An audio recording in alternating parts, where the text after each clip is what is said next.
I think the value and joy about underground music is that, like, you find this, like, diamond in the rough, right? Not saying that we're a diamond, I'm just saying it's cool, like, when you find the unknown band, right? Cubic And so, like zirconium in the rough, maybe. yeah, we're a shinier rock in Right. in the rough, but nonetheless, like, you find, like, that what you seem is like a gem, and then and you're very stoked about it, and I know what I was like, because when I would find about a band that no one knew about, and then I would tell all my friends, I felt like I was, like, the purveyor of knowledge, and I'm just, like, just sitting on top of this hill of I know all the music, and I'm, like, credible, everyone's gonna come to me for music advice, whatever.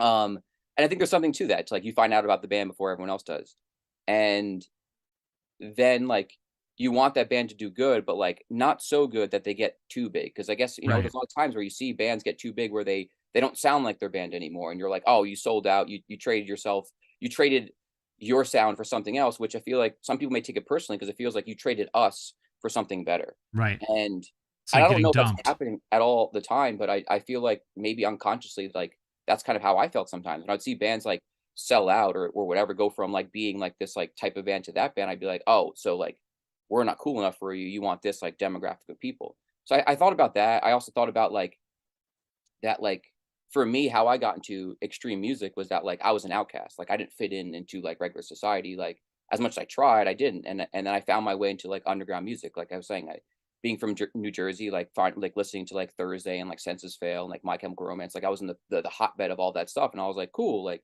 got into that, felt more accepted. Got into, like, metal, and then when I started to, like, see, like, normal people that rejected me listening to bands that I was listening to, and I was just like, it made me irk. 'Cause I'm like, "You rejected me. I found like, you rejected me for this thing that I'm into, and then now you're saying it's cool. You kinda, like, tainted this thing because I have a negative connotation attached to you." And I feel like that's kinda happened with the band. Like, just regular everyday people are finding out about the band, and maybe those same people are, like, an image of those who've been casted out and have had to find their way into extreme metal. So, I don't know, Or maybe that's the story that yeah, those people tell themselves, at right, right, least.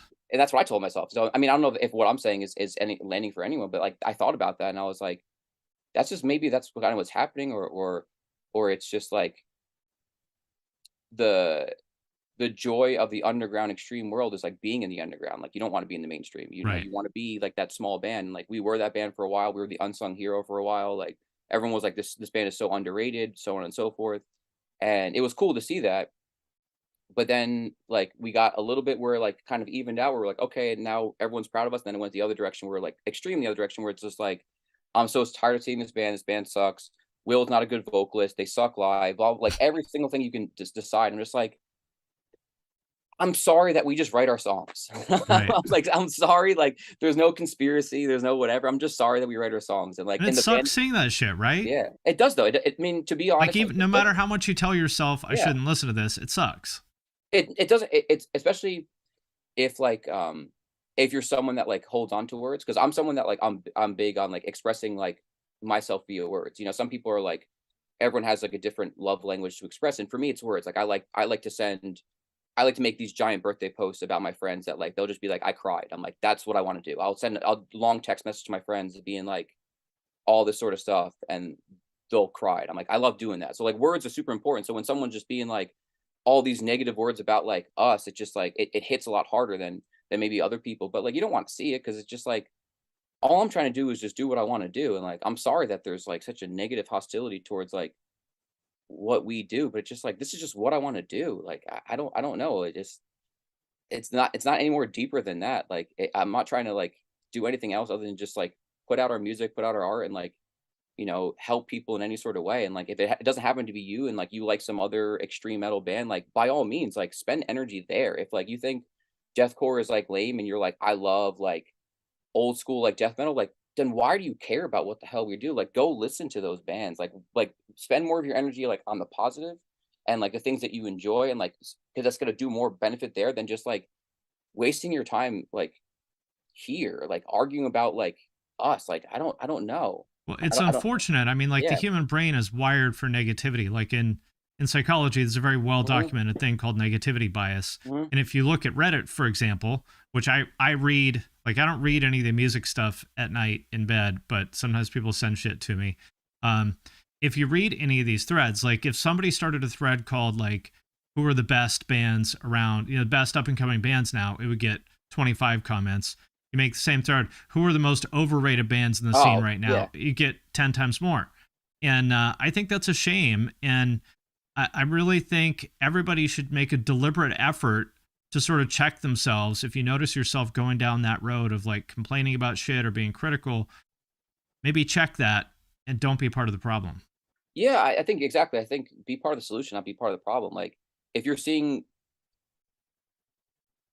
if you're seeing bands that you think are not getting enough credit, like, go support them. Don't try to, like, it's not like it's a pizza pie where there's, like, 8 slices, and if one has a slice, there's only 7 left. Like, that's a scarcity mindset, and I Right. don't think music and the creative space is a scarcity place. It's meant to be abundant. Like, there's so much music allowed to exist, and I don't think it's meant to be like, well, if one person has this, that's one less for everyone else, and if another person has, that means there's a lot less to be available, and it's like, I don't really like to believe it in that sort of sense, and maybe that's delusion or whatnot, but I see that, like, I don't see why what other people do, should affect you, and I used to be that way because I used to feel that, like, negativity, and I have no problem admitting that.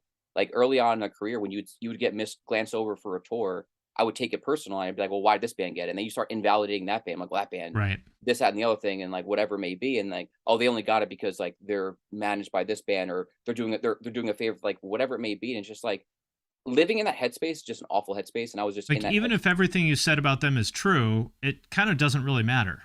No, it doesn't, because 'cause I'm like then I started seeing that, like, then we would get an opportunity that, like, someone would come to me about, like, we would get, like, a tour, and they're like, "I don't know why you're on this tour," and I was like, "Thanks, man." Like, I don't Because our booking agent called Yeah, me like, and I was like, asked, "Yeah." I and I said yes. we got an offer, we said yes, and just like, "Oh," and so then when I thought about that, I was like, "Cool." So, like, how that guy was being towards me, I was doing to somebody else. I was like, "So maybe just, like, allow things to kind of flow as it's supposed to." So if you don't get a tour, maybe instead of being negative towards that, just be excited that, like, tours are happening and heavy music still exists so that Right. your music has a place to go, or whatever it may be, or maybe there's something else you could do in the meantime, or who knows, find a hobby, go to the gym, I don't know, maybe yeah, Touch like, I don't know. grass. Yeah, like, literally.